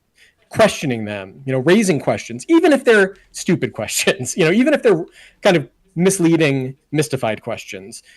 Nonetheless, they express a sort of energy, a kind of force within the individual who's coming into conflict with this immediate world instead of just going with the flow. Some people can just go with the flow. Their lives are, work out in such a way that it's, it's all good. You don't need to worry about things. You can just kind of basically take things as they are. And, you may have some disturbances here or there, but you can kind of let them slide. But a lot of people, it's not really their experience. At least some of the time they'll confront things where it's like, why the fuck are things like this? Yeah. And you may come up with crazy ideas. that aren't really based in reality. But what what are you going to do? If you haven't been schooled in like several centuries at least of like deep thought and philosophical and scientific reflection and all this kind of stuff, you just kind of got to go with what you got. And so you got to sort of grope around at these appearances and try to figure out something that goes beyond just what's given to you. And for the most part, that's very crude, and it can be motivated by not necessarily progressive tendencies in the sense of forward-looking tendencies. um, but even the regressive reactionary tendencies, the lashing out essentially at the way things are, that is not, so like the Luddites, Mm-hmm. are an early expression of the class struggle. It's a reactionary expression, smashing the machines. The machines are the means of emancipation, but only when they are in the hands of the workers. But they don't understand that yet. And also another example would be Engels, in the condition of the working class, says, the most primitive form the class struggle takes is crime. But crime is this individual kind of atomized form of resistance. And he doesn't mean like organized crime, obviously. He means like, riots or people stealing, out of, desperation, more or less, not necessarily starvation. But he's not talking about like organized criminal gangs and rackets and stuff. That phenomenon wasn't, I think, as clear to him at that point, but it also maybe hadn't consolidated in the way that it would ultimately kind of come together, because he's writing that very early. So, there are these sort of reactionary expressions of the class struggle that, if that's all you see, then of course you're going to think, oh, well, that's horrible. That's barbarism. These are people that are uneducated, they're desperate, they're starving, they're kind of barely human beings, and they're just lashing out at the people that know better. And really, we have their best interests in mind. And you know what? Maybe they do. Maybe the people that say that do have their best interests in mind, or maybe they're just being cynical and they're lying. It's probably a mix of both. It's probably a mix of frauds and fools. Yeah. But at the end of the day, it doesn't really matter what they think. What matters are the forces driving people to act. And that includes the act of thinking and the act of speaking and writing and transmitting ideas. But those are obviously not the kind of central forms of activity in society. Those are more ornamental. The kind of fundamental activity is the stuff that makes what everyone needs to live, the material sustenance, so to speak, not just literally. But so I don't know. I feel like I might have lost the thread of your question. Hopefully that wasn't too much of a tangent. Part of the reason why people have so much trouble understanding what socialism is, then seems to make sense to me that it's the social forces that you were talking about do not really pushing towards socialism do not really exist now. They're dead now, and because they're not really around, the Marxists, the socialists, don't have anything to relate to, and so they can't really express this what socialism might actually become. So people are left with only being able to think about socialism in terms of the three pillars before, like the three types of Bonapartism, basically. What you see in Cuba and China, what you see in Denmark or Sweden, and what you see in... Well, hey, let's say progressive, Stalinism from Trotsky's perspective is progressive in some sense. Yeah. Or red Bonapartism, if you will. Right. Conservative Bonapartism, like bourgeois Bonapartism, and reactionary Bonapartism, fascism.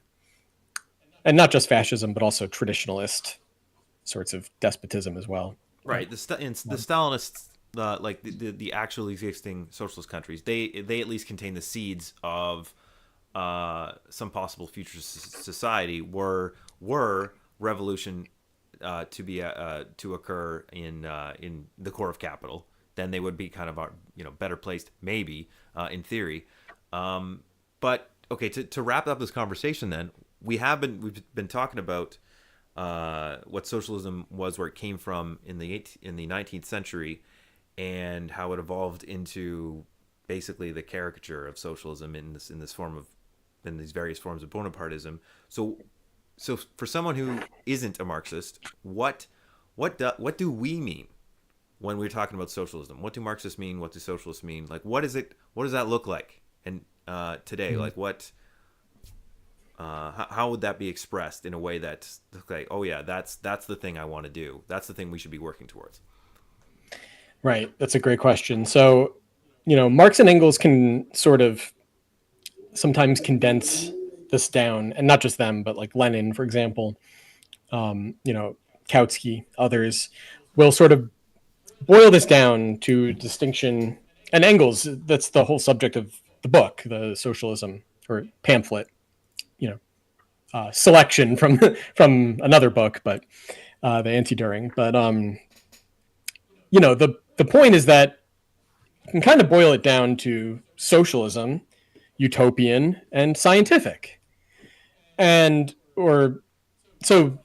Utopian in this sense, obviously there's the historical dimension, which we already talked about, in terms of the original socialists, which comes out of an older tradition of utopian thought that is sort of parallel to those primitive communist or reactionary communist class struggles. So, in addition to the peasant uprisings, you have Thomas More writing his book, Utopia, where the word comes from, and so on. There's other examples, but there's that. There's utopian socialism in that sense, the kind of foundations, the origin. But then there's the sense in which utopian socialism lives on after that original moment, specifically into the period of the proletarian class struggle, as a backward tendency, as a reactionary tendency, doctrinaire socialism, sectarian socialism. And when I say sectarian, understand not just in terms of like sectarian organization in that sense, but just in the sense of, it really, what is meant by that is kind of like a religious type of perspective towards socialism, like a sort of, socialism is turned into a kind of metaphysical or moral ideal or something that's not based in the real movement of history, the historical movement happening before our eyes, which is the class struggle, the modern class struggle in its development. But, for Marx and Engels.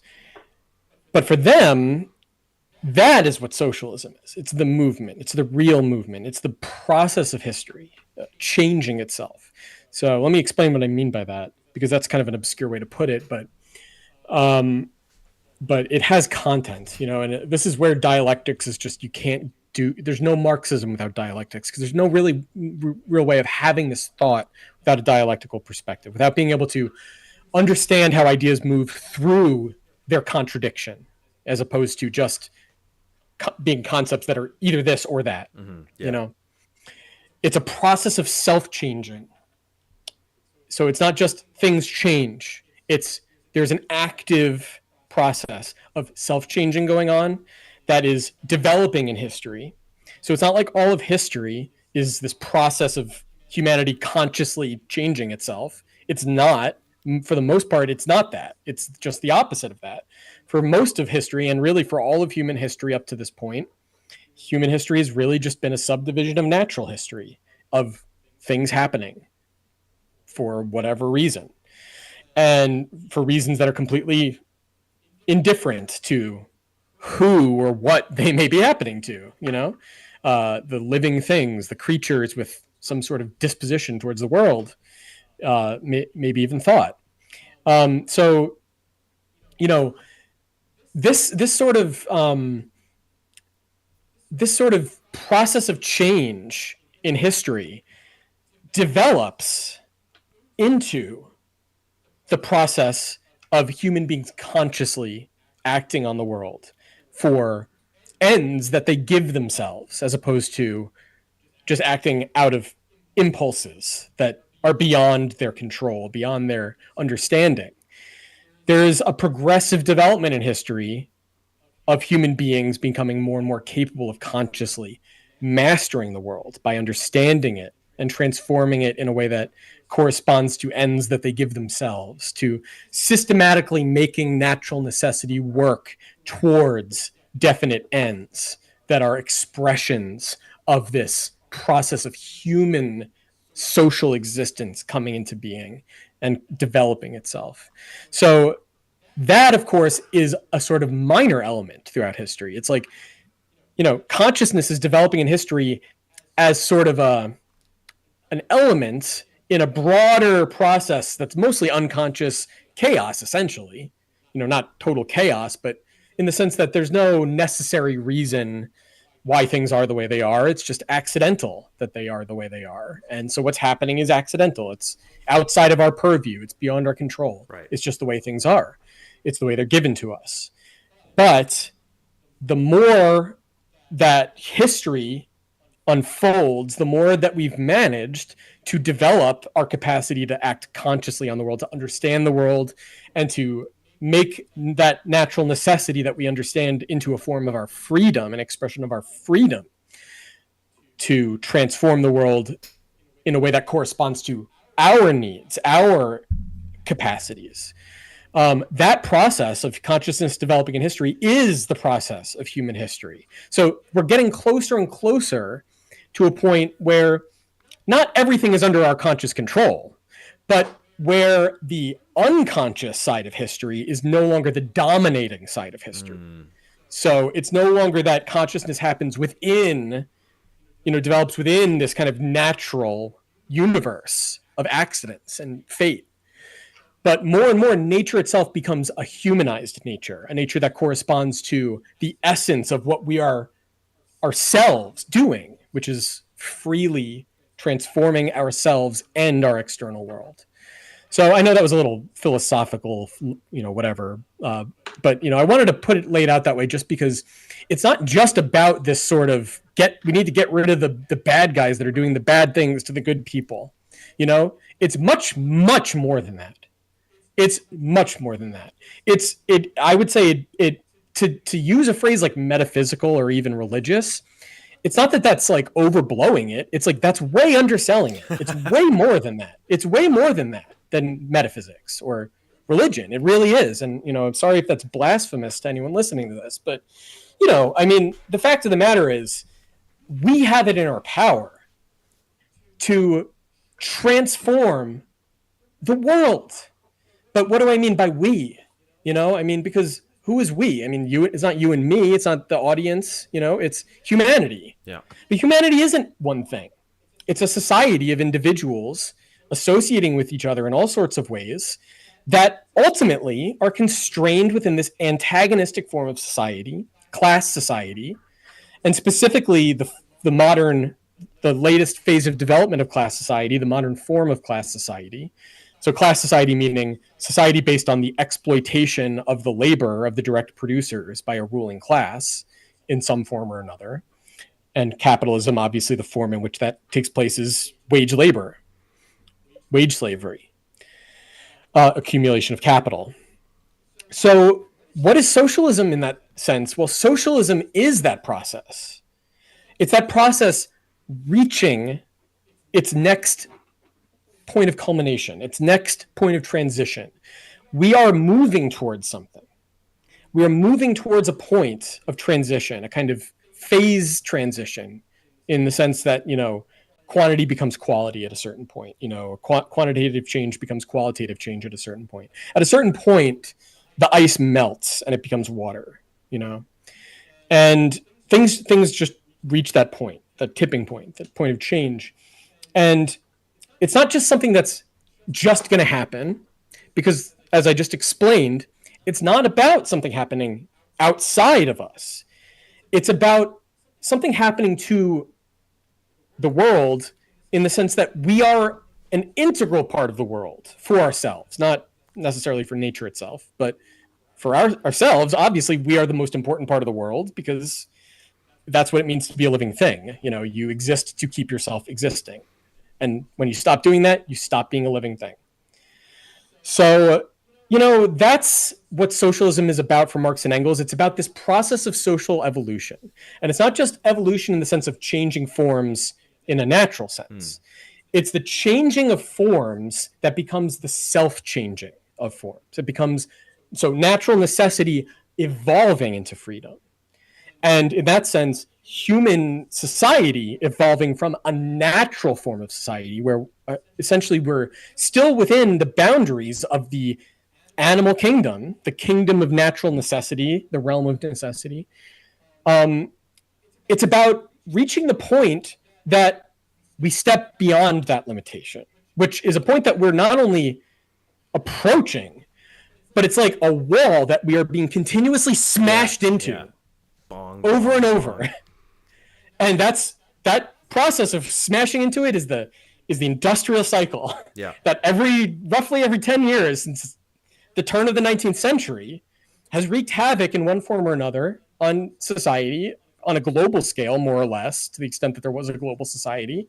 Not necessarily as an economic crisis. It doesn't always manifest that way, but it can be diverted into other forms, like a military crisis, a war, a world war, political upheavals and crises that aren't necessarily directly economic in their immediate motivations. But that's not the point. The point is that the reason we keep having this, the reason that we live in a society that essentially is like a continuous ongoing crisis of variable intensity, essentially, at best, everyone's life is in constant upheaval, more or less. Yeah, it's just a matter from BLM to 2008 financial crisis to World War.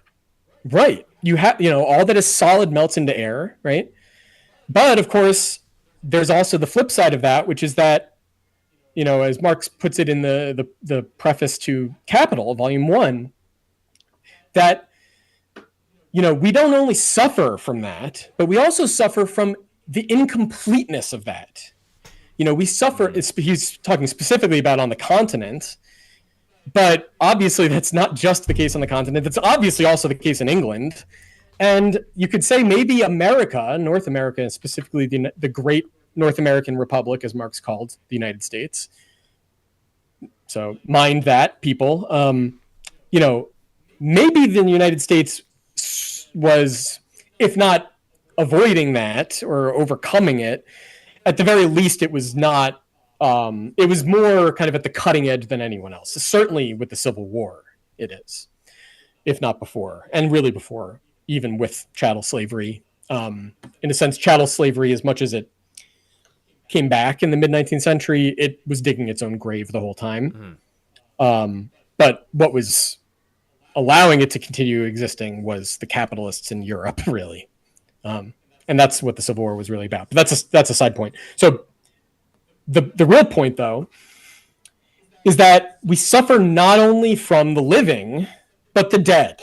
We don't only suffer from capital, but from the underdevelopment of capital, from, literally underdevelopment in an economic sense. When people talk about underdevelopment or third world countries, backward countries, that's what they're talking about. Not enough capitalism. Yeah. But it's not like Marx. But it's not like Marx and Engels thought every place in the world needs to become industrialized.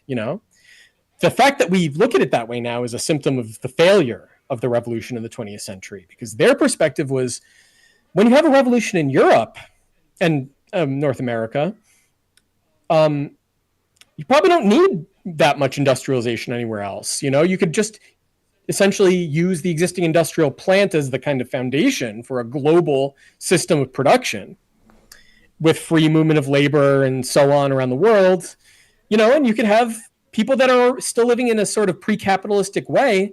You could allow that to develop in a way that wouldn't have been possible otherwise, that would have bypassed everything malicious about modern industrial society without sacrificing any of the gains. That was their perspective. It wasn't about every country needs to become a capitalist country or something. It's crazy, not Marxism. But of course, that does, in a sense, become a necessity in the 20th century because of the way things unfold. Now, we're trying to wrap up, so I won't go into that point. But to wrap up what I was saying, we suffer not only from the living, but from the dead. We suffer from not only capitalism, but from the fact that capitalism is impeded from reaching its conclusion. There's a French phrase that Marx uses and Engels also uses, which in the preface to Capital, which is "la mort sensit la vie." I think I pronounced that correctly, hopefully, but basically it means the dead hold the living in their grasp. Yeah. And obviously that's a theme that appears in Marx all over the place in different ways. Down by the generations of dead, labor, whatever. Yeah, something dead, like that. Yeah, by the nightmare. Yeah, the nightmare of the traditions of the past, and of course dead labor holds living labor in its grip and sucks the living labor out of it like a vampire, right? So, okay. So, what is the point here? Well, the point is that it's not like capitalism is bad, we're against capitalism. It's that capitalism is the revolution and it's the counter-revolution. Capitalism is forcing society into a contradiction, into a crisis that can only be overcome by working through the contradiction, by going through the conflict. You can't simply say, well, there's a contradiction, so you have to pick which side is the right one and reject the other one. Or try to equalize it. Or try to equalize it, fudge it, or go back to before it emerged. You can't do any of those things. But what you can do is work through the conflict from both sides. And the only way you can do that is by driving forward the side that is the sort of progressive, revolutionary, advancing force, which now is the proletarian class struggle. Now, and one last point I want to make about that, but before we conclude, one last point I want to make about that, but I just wanted to finish this, which is to say, the proletarian class struggle drives capitalism forward. Mm-hmm. And the capitalists themselves at a certain point have to resist that because it becomes too dangerous for them. And that's when they subordinate themselves to the state. That's when they become counter-revolutionaries. That's when they show their conservative side in that sense. And that is when, ultimately, if necessary, if the class struggle is intense enough, that's when they will even simply surrender their own political liberties, their own civil rights. As long as their economic rights aren't, trammeled, then, they'll give up all of everything that was gained by the revolution, not because they're not sincere, not because they don't really believe it, not because capitalism and democracy are incompatible or whatever, but because they are facing a contradiction in the very essence of what they are, that they cannot resolve. But the thing is, the capitalists are not the only thing. The other side of it is the working class movement. Mm-hmm. And so to work through that contradiction, only the working class can drive it all the way to its conclusion, dragging the capitalists kicking and screaming until the day that they no longer have to be capitalists, that they're free of the burden of having to be capitalists because they just can't.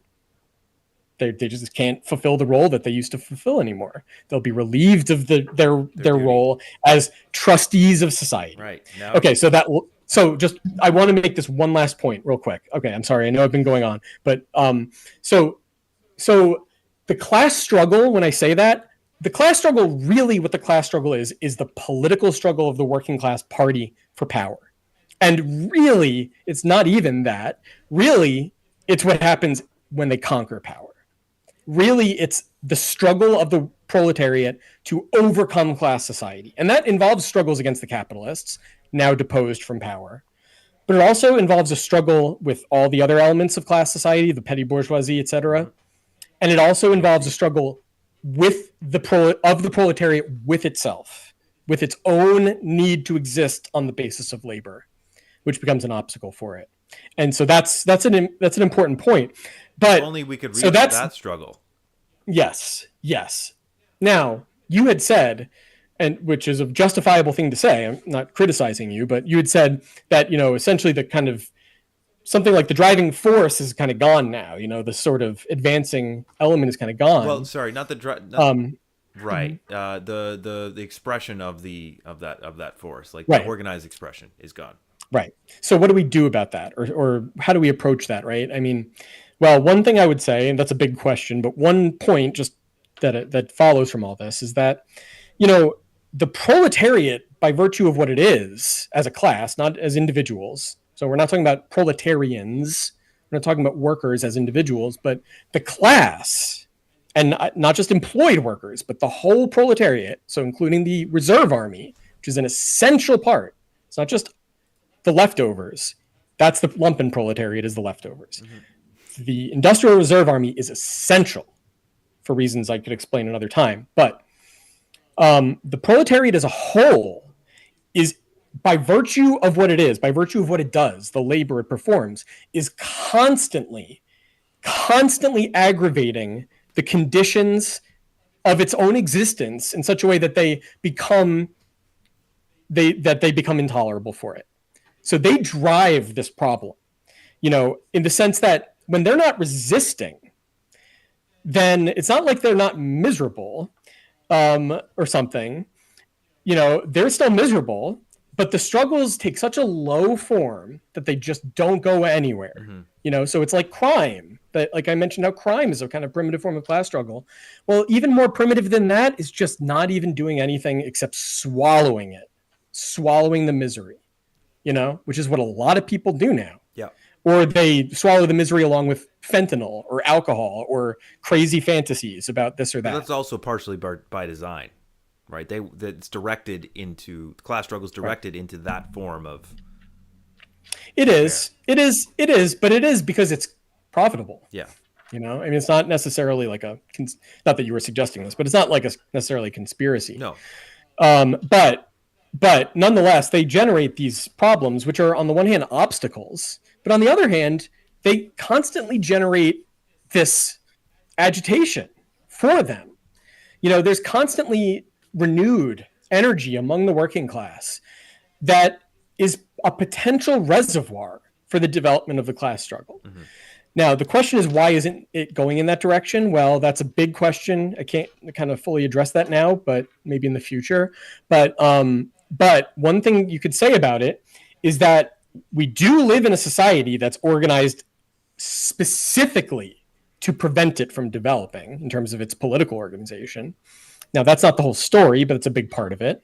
Another big part of it is the role that the reactionary elements play in terms of reactionary forms of socialism. So I don't just mean Nazis or the Bonapartist state. I mean the doctrinaire sectarian socialists that are misleading the working class, confusing them about their own history, the history of their own struggle, the struggle of their class, not themselves as individuals.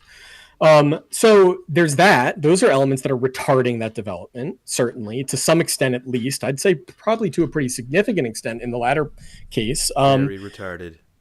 But there's also, nonetheless, it still does develop. It still does develop into large-scale forms of struggle. Now, they don't necessarily get all the way to political organization, or at least they haven't for the last 50, 60 years. But you know what? I cannot help but look at the whole MAGA phenomenon and say there's some part of that that's working class people that want political representation, that have never seen it before, never seen anyone appealing to their interests as working class, maybe or specifically wage workers, maybe like there's like this, oh, you could start your own business type of thing. Which some suckers fall for, and some suckers get lucky, and some of them get unlucky by getting into that. But sometimes owning your own business, aka being self-employed, is worse than being a wage laborer, depending on what you're doing and what you're comparing it to. But the point basically being, look, these things do continue, and not just the union. I mean, there are still union struggles. They're just contained. They're contained. And the political struggles of the working class, to the extent that they've gone anywhere beyond just this miserable level of kind of pure, isolated, atomized discontent, to the extent that they've gone anywhere, they've gone into the graveyard of the Democratic Party for the last century.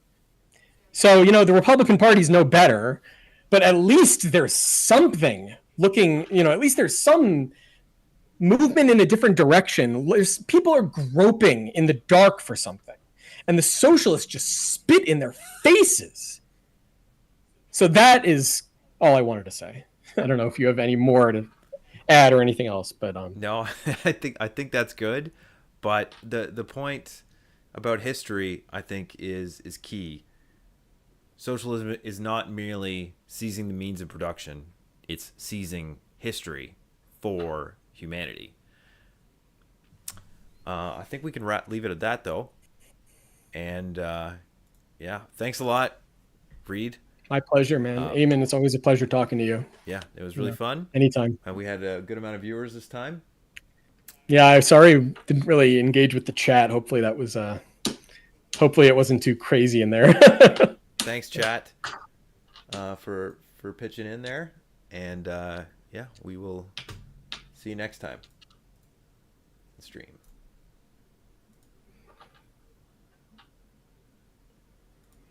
Okay, that is